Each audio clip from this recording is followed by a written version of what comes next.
Akhil Bharatiya primary शिक्षक संघ के इस राष्ट्रीय अधिवेशन में बुलाया, इसके लिए मैं आपका आभारी हूं।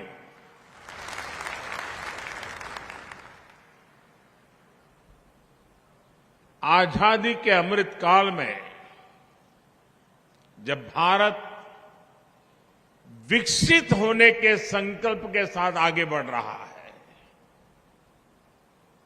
तो आप सभी शिक्षकों की भूमिका बहुत बड़ी है। गुजरात में रहते हुए मेरा प्राथमिक शिक्षकों के साथ मिलकर के राज्य की पूरी शिक्षा व्यवस्था को बदलने का अनुभव रहा है।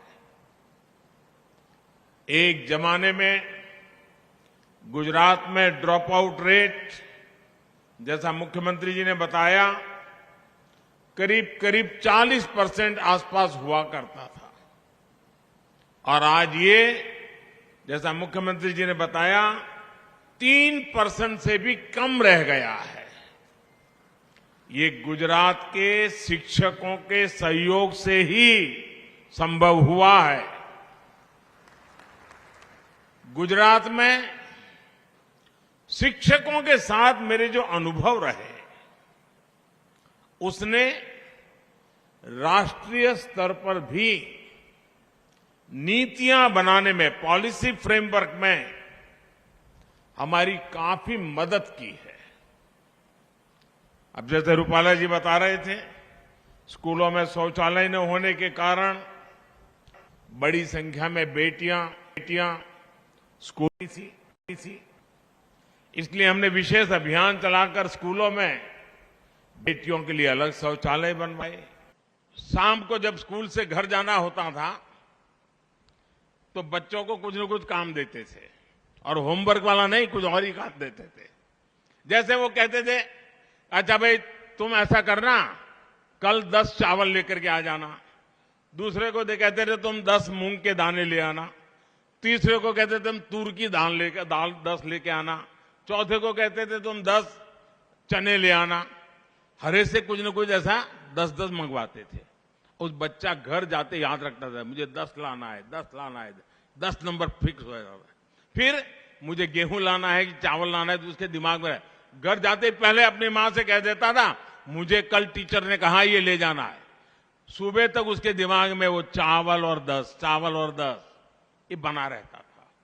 लेकिन क्लास में जब हम जाते थे तो हमारे टीचर उन सबको इकट्ठा कर देते थे, और फिर सबको कहते थे, अलग अलग लोगों को, अच्छा भाई तुम ऐसा करो, इसमें से 5 मूंग निकालो। दूसरे कहते तुम 3 चने निकालो। तीसरे को कहते, यानी वो चने को पहचानना लग जाता है, वो मूंग को पहचानता है, उसको नंबर याद रहा। यानी कि ऐसी उनकी प्रैक्टिकल व्यवस्था थी। हमारे लिए बड़ा अजब लगता था, लेकिन वो सिखाने का उनका तरीका था। जब हम 1 साल पूरा हो गया, अगले साल गए तो भी वही टीचर थे, तो उन्होंने फिर से वही कहा। तब मेरा जैसा जरा सवाल पूछने का आदी था मैं, तो मैंने कहा साहब पिछले साल आपने ये करवाया था, दोबारा क्यों करवा रहे हो? बोले चुप रहे, तुम्हारा काम करो। ठीक है, जो कहा हम लेकर के आ गए। लेकिन दूसरे साल उन्होंने बदल दिया। उन्होंने हर एक की आंख पर पट्टी बांध दी, और उन्होंने कहा स्पर्श से तुम तय करो मूंग कौन सा है, चना कौन सा है, और स्पर्श वाली इंद्रिय की क्या सामर्थ्य है, उसकी शिक्षा उन्होंने बड़ी सरलता से दे दी थी। दोस्तों, Nagaland TV, Sop Manulaga Awas. Watch us live on Geo TV and on your television sets as well. For Dimapur viewers, we are on channel number 994 in Global Chapter, and Kohima and Mokokchung viewers, switch to channel number 138 on Hornbill Digital. For all news and updates, follow us on Facebook, Instagram, YouTube and Twitter.